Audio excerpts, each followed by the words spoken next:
Hey guys, welcome back to our YouTube channel Taking Cryptos. Today in this video, let's learn about how to use Amazon gift cards. So let's get started. At first, let's get into any browser and search for amazon.com. Now make sure you log into it. Once you are done, you'll be able to see this gift cards option over here. Simply tap on this. And here we'll be able to see various gift card options. You can choose e-gift card as well. So let's go for this one, and you can choose the designs as per your need.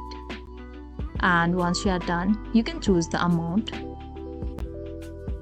and enter all of the details required here. Now enter the delivery date as well.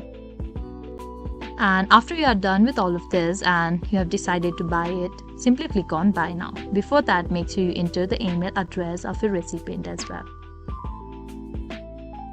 And simply click on buy now. Now here we need to enter all of our payment details, and if you have your voucher, simply enter the code here. And you can choose the type of payment method you want, and finally you can make the payment here. Once you are done, you can get and use your gift card easily. So this is all we can do to use gift card on Amazon. I hope you liked the video. Please do like and subscribe. Thanks for watching.